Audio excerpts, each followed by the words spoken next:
remember, memory lane, right? I remember for the final, the professor actually brought in a heretic. Yeah, and we got to throw our books at him. It was great. It was great. No, I joke, I kid. We got to throw our books at it. But University of Memphis is really rough. I don't know if you guys have ever been there. They don't have campus security at all. They actually have police officers. And before you start thinking to yourself, how are they affording police officers to come all the way to the University of Memphis to police people? They put a precinct on campus. This is not even a joke. Like, there is a precinct on campus. And I actually grew up on the poor side of Memphis, which is to say Memphis. And it's almost as if to say, yeah, we know you're going to college to better yourself, but you're going to end up here anyway, so just got to save a step there, which is nice. And I did theater as well, which was kind of rough at the University of Memphis, mainly because they have a football team on site. And I don't know if you've ever talked to a football player, but they can't really get past like 2 turns in the conversation. And I remember I was talking to this one guy, and he's like, "Hey dude, like, what's your major?" And I go, "Well, theater." And he goes, "Oh, so you're gay?" It's like, no, I'm not gay. "Oh yeah, you're totally gay." It's like, no, I'm not gay. He's like, yeah. Theater people are gay. And I'm like, first of all, it's not a race of people. And secondly, I don't match outfits with all my friends and chase each other around a field while other men cheer. Anyways, so in an effort to create the illusion of a personal connection with the audience, I would like to share a bit of personal information. My wife and I recently had a baby. Oh, there you go. That's the wrong response. No, I'll tell you why. How about it came out a different color? That'll do it. Imagine how awkward that is for me. Mainly because I'm not black. I don't even have like an uh-oh Oreo thing going on. Just not black. And she's not black, of course. And if you assume that the baby came out black, you're kind of racist. Now I know what that's like. I'm white. White people are assumed to be racist. Not for any specific reason, mainly just because we made it famous. Historically, like, I'm not proud of it, but it's true. 3 things spring to mind. Slavery. That'll do it. Slavery again. Actually, you know what? No, the second one wasn't slavery. It was more like the worst Thanksgiving ever. Love all this. You gotta go. The third one would have to be early Disney. I'll let that sink in until you guys remember the crows from Dumbo.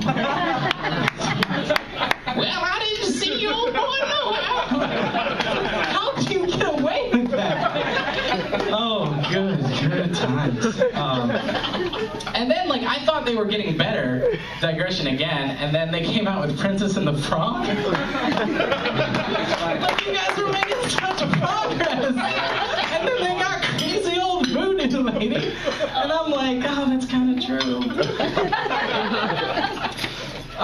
But no, I actually think if the baby did come out half black, it would be less awkward. Think about it, because that's not even a conversation. You just know. I would know. We're not going on Maury. It's a great show. We're not going on Maury. I know. I would look at it and I would know. My eyes would tell my brain that baby is lesser than or equal to 1/2 black. I mean, if it was a 4th black, you'd still know, right? No, but so it wasn't that obvious at first, and I say that because newborns have their eyes closed a lot when they're born.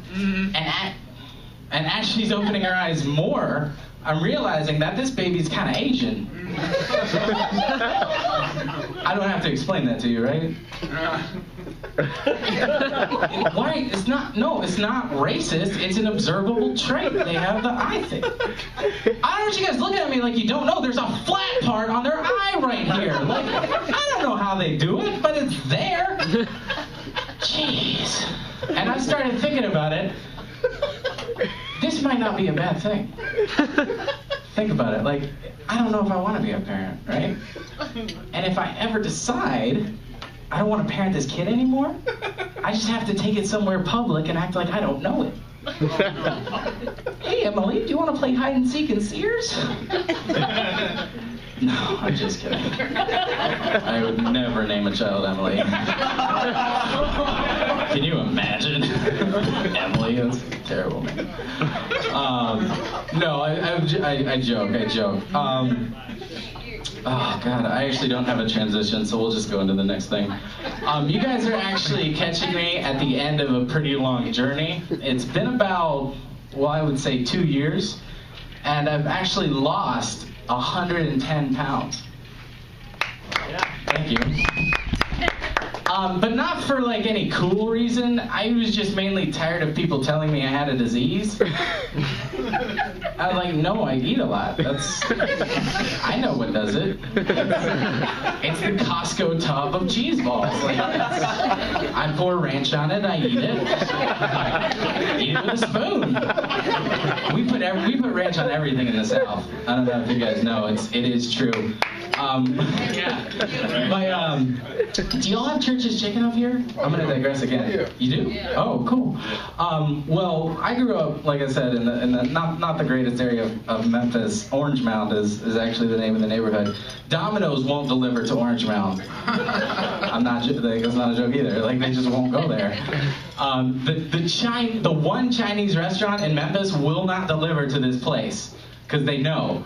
And I was at the Church's Chicken in Orange Mound Sunday. Lady with the big purple blazer, right? Got the hat. And her order is like 53 pieces of chicken. Yeah. And the guy behind the counter is like 6'4", like dark as midnight. You know what? Like, if you took a picture of him at night, you would get eyes and teeth if he was smiling. Her order is 53 pieces of chicken, and he literally looks at her and goes, "You want that for here or to go?" And she goes, "You think I'm gonna sit up in here and eat all this fried chicken by myself?" The next words out of his mouth were, "Bitch, please, I don't know your life."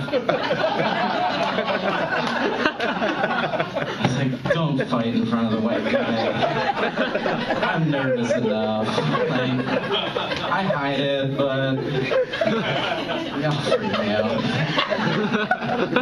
No. So, the last time let's go back to the bit I started. I did lose 100 pounds. And the last time I did that at an obesity charity. And they did not react. Like, I thought it was going to be like, yay, victory. But it turns out they were raising money for a disease that I just cured. Oops. Like, and to be fair, they were mad at me beforehand because we were spitballing ideas for the charity. And I actually told them, I said, you know what we should do for the charity? We should do a race for the cure, because then it would work.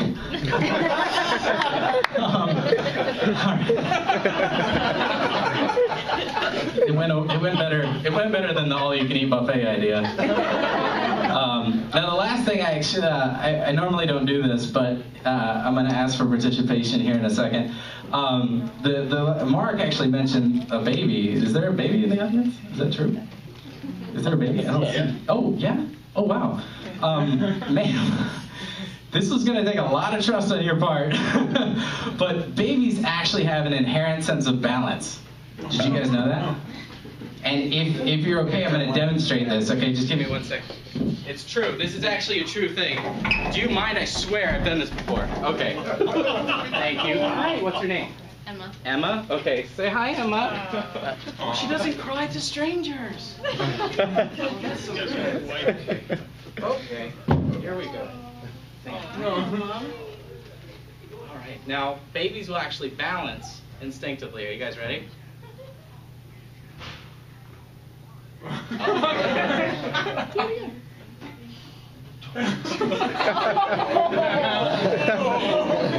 All right, guys, my name's Steven Carignan. This is Emma Carignan.